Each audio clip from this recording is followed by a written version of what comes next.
Vous êtes bien sur la RTG, bonsoir et merci de nous préférer pour vous informer. Un seul titre, l'adresse à la nation du président de la République, professeur Alpha Condé, que je vous invite à suivre.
Guinéens, mes chers compatriotes, face à toutes vos interrogations légitimes et vos attentes nombreuses pour ce début du premier mandat de la 4e République, il me paraît opportun et nécessaire de vous expliquer les choix d'aujourd'hui et les décisions à venir. Gouverner en démocratie à notre époque, de toutes les exigences, c'est de consulter avant de décider et d'expliquer ce qu'on décide pour l'adhésion de chacun et de tous. Gouverner autrement, qui est un slogan de campagne, est une option politique ferme et irréversible de ma part. Donc, cela mérite d'être expliqué. Pour qu'ensemble nous soyons capables de relever ces défis ambitieux. Gouverner autrement, certes, ce sont des hommes et des femmes sélectionnés sur la base de leurs compétences et de l'intégrer, mais c'est surtout une méthode, une vision, des objectifs clairs et précis, un système d'évaluation, sanctions. Bref, c'est une autre façon de voir, de concevoir, de faire et de se comporter dans la société. L'État, l'administration publique. Autre temps, autre mœurs. Mes chers compatriotes, dans les jours et les semaines et mois à venir, nous devons réussir un sursaut pour notre pays, nous rassembler, nous réinventer pour être plus efficaces et responsables dans toutes nos actions. Nous devons traduire au quotidien, dans tous nos actes et nos comportements, notre volonté de rupture incarnée par notre engagement résolu de gouverner autrement. Il s'agit d'une reconversion de nos mentalités pour le bénéfice de nos populations, pour aussi poser de nouveaux jalons d'une Guinée solidaire, prospère, attrayante, écologique, profondément attachée à l'éthique et à des vertus partagées. C'est dans cet esprit que je tiens à orienter notre pays dans une nouvelle ère d'espérance et de conscience patriotique, celle de gouverner autrement, dont je voudrais partager avec vous le serment. Mes chers compatriotes, j'entends par gouverner autrement, mobiliser et fédérer toutes les énergies, les compétences et talents du pays dans un pacte républicain et patriotique sans exclusive ni exclusion pour le développement économique et social harmonieux du pays.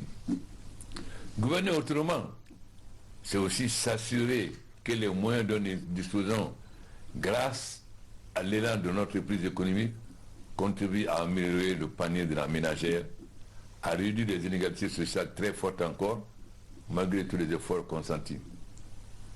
Notre objectif demeure d'améliorer les conditions de vie sociale.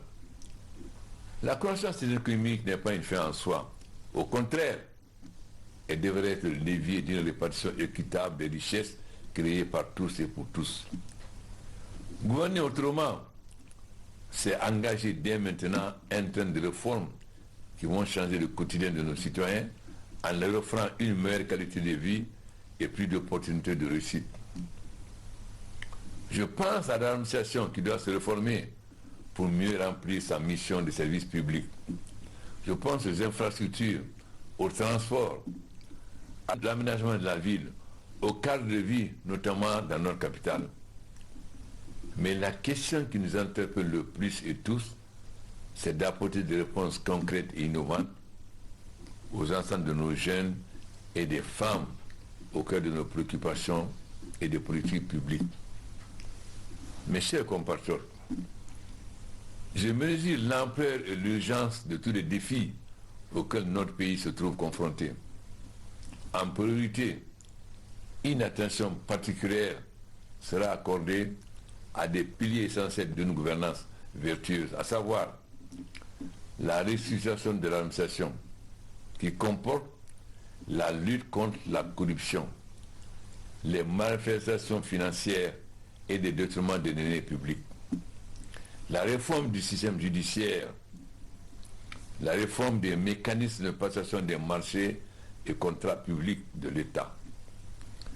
À propos de la commande publique, toutes les sociétés de prestations de fourniture de biens et services seront passées en revue afin que celles qui sont affiliées à des ministres, des hauts cadres de l'État, de l'administration publique ou des proches, des familiers de ces décideurs publics soient identifiées et disqualifiées dans le processus de passation des contrats et de marchés publics.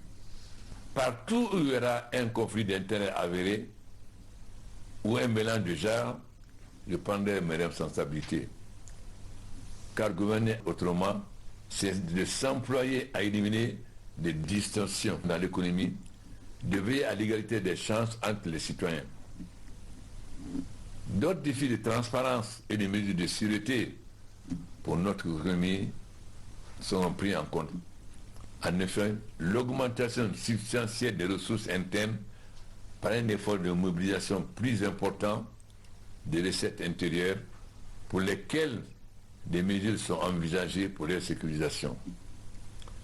La systématisation des contrôles et audits des agences, la digitalisation des opérations de l'État, le contrôle et les audits concerneront aussi les ressources affectées aux collectivités et communautés à la base, l'amélioration des réseaux routiers, routes urbaines et rurales, la construction d'un chemin de fer, l'amélioration de la qualité de vie dans la zone de Conakry. Cela comprend la création d'une nouvelle cité administrative à Koloma, une campagne nécessaire de salubrité dans la capitale, l'amélioration de la circulation routière, un programme ambitieux de logements sociaux. Les initiatives, programmes en faveur des jeunes et des femmes, et destinées aussi à préserver notre environnement, consistent à la création de 100 000 entreprises pour les jeunes, la création de fonds d'investissement assortis de programmes de formation pour les jeunes, la création de fonds de programmes de formation et de bourses scolaires pour les femmes, le lancement de programmes de reboisement, la planification au niveau national de ramassage des déchets recyclables, la mise en place d'unités de production d'énergie propre, guinéennes, mes chers compatriotes. Dans les prochains jours, afin que les cadres priorités définis soient réalisés rapidement, j'envisage de mettre en place à la présidente de la République une équipe restreinte, hautement qualifiée et pluridisciplinaire, et sera chargée de coordonner et impulser toutes les réformes annoncées. Le Premier ministre et le gouvernement, sous mon autorité, ma supervision, ont la mission et la responsabilité de la mise en œuvre effective et rapide de la transformation profonde de notre administration et plus particulièrement de son fonctionnement. Une administration qui pêche par des lenteurs et des lourdeurs nombreuses est appelée à des mutations profondes pour se qualifier davantage en ressources humaines et méthodes de travail. Mes chers compatriotes, un audit diagnostique pour identifier les forces et les faiblesses des administrations et institutions publiques sur le plan de la qualité des ressources humaines, des moyens techniques et financiers, de l'environnement du travail sera réalisé. Le but de cette opération de grande envergure est de tenir compte dans le choix des cadres et leur promotion, dans la nomination au poste de responsabilité, du critère fondamental de l'adéquation des profils et des tests. En clair, l'homme qu'il faut à la place qu'il faut. Par ailleurs, je serai plus vigilant et sans concession à propos de la bonne collaboration à tous les niveaux qui repose sur le respect de la hiérarchie, de la responsabilité dévolue à chacun et à tous, de manière à ce que personne n'empiète sur les prérogatives de l'autre. Personne ne se sente exclu ou marginalisé dans les équipes de travail et la prise de décision. Seuls ont leur place dans les ministères les fonctionnaires habilités. Il n'est pas question que des personnes nommées pour des tâches précises soient remplacées par d'autres à la discrétion des ministres ou de leur cabinet. Avec l'accompagnement de nos partenaires comme la BAD, il est prévu une certification pour les hommes et les femmes dans la fonction publique ainsi que pour les établissements et institutions publiques et parapubliques. Cette démarche permettra de fixer des objectifs clairs à des personnes de qualité qui partagent mon ambition d'accroître d'ici la fin de l'année et de manière significative les recettes publiques, mais d'accélérer aussi le rythme de développement de notre pays. Le processus de certification permettra d'attirer les meilleurs Guinéens partout où ils se trouvent et permettra aussi aux intelligences oubliées, aux compétents dans l'ombre, d'émerger pour bâtir une organisation de performances et de résultats. Mes chers compatriotes, je recevrai dans les prochaines heures les ministres et leurs collaborateurs, les responsables des différentes régies financières du pays, pour que chacun comprenne bien son rôle, sa place, la charge spécifique qui lui incombe. Rien ne sera plus comme avant. Je l'ai déjà indiqué à plusieurs reprises et à plusieurs occasions. Chaque agent de l'État et de notre administration, du plus anonyme au plus illustre, du haut cadre au subalterne, doit être à son poste de travail à l'heure, attelé à la tâche jusqu'à la fin de son service, sans se laisser distraire par aucun moyen de divertissement, le temps de laisser aller et laisser faire et de l'oisiveté dans les services publics est révolu. Nous pourrons ainsi obtenir des résultats et des services de qualité au moyen de nouvelles technologies. Demain, chacun a la place qu'il mérite de porter la qualité des régies financières et les grands services de l'État aux normes et standards internationaux pour une certification en bonne et due forme. Guinéens et Guinéens, mes chers compatriotes, j'entends et je comprends votre impatience ainsi que le besoin de changement qui vous anime tous et qui demande un effort et un engagement de notre part, chacun et tous. Je réitère ma volonté et ma détermination sans faille à combattre la corruption et tous les travers de l'administration publique. Une action vigoureuse sera engagée contre la circulation sur des denrées de première nécessité et la flambée fantaisiste des prix sur le marché en général. Des missions d'inspection et de contrôle des prix seront régulièrement menées afin d'identifier les spéculateurs et leur infliger des sanctions exemplaires.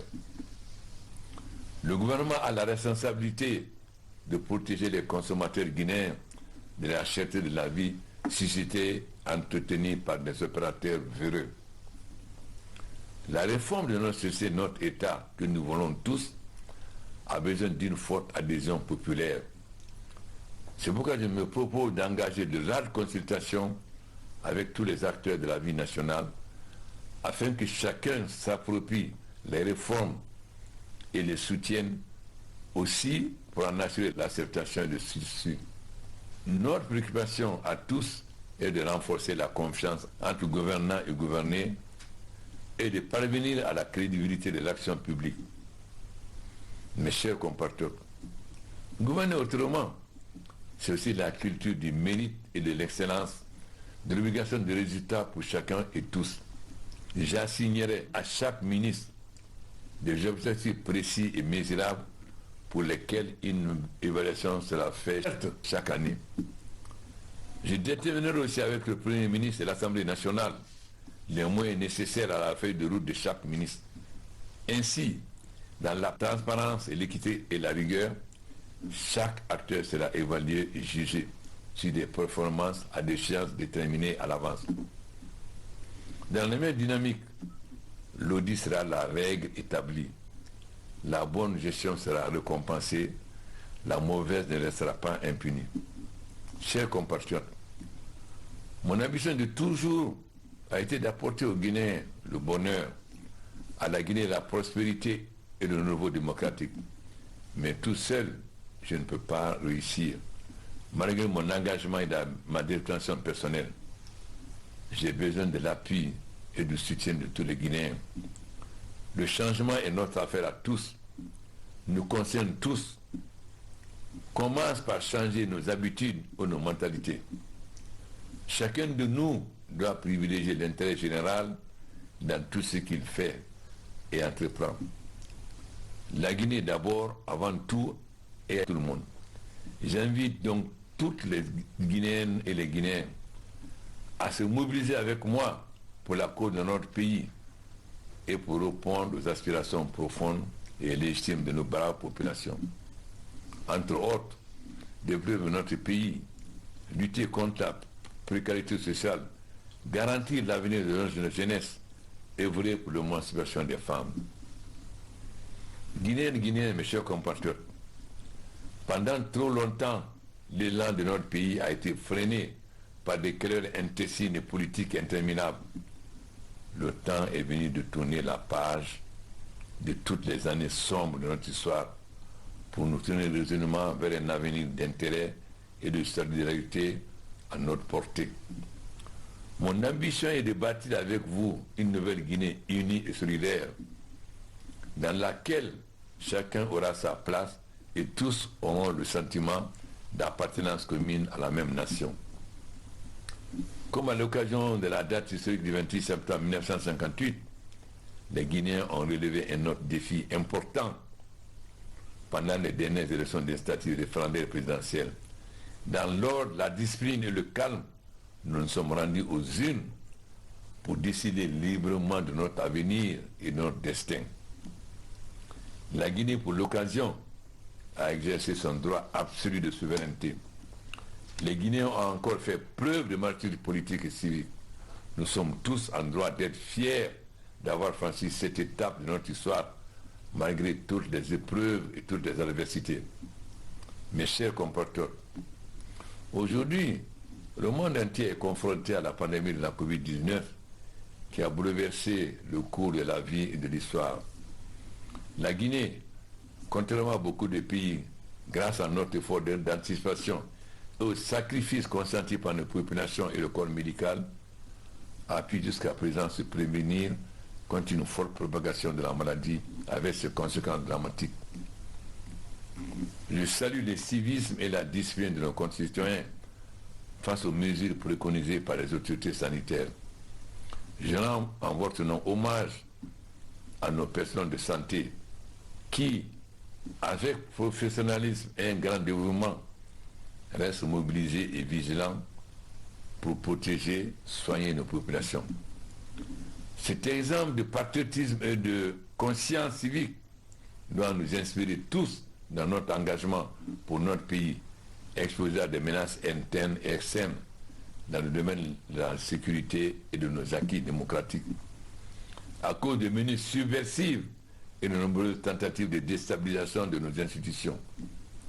Mes chers compatriotes, je remercie le peuple de Guinée qui vient de renouveler sa confiance et me félicite de son vote d'adhésion. C'est une lourde responsabilité que je mesure parfaitement. Elle m'engage à donner le meilleur et le maximum de moi-même dans la tâche exaltante de servir encore et toujours le peuple de Guinée. Je demeure un humble serviteur de la Guinée et de tous les Guinéens, égaux en droit et en devoir. Je vais être le président de tous les Guinéens, comme il est de mon devoir et de ma responsabilité. J'en fais le serment solennel devant la nation.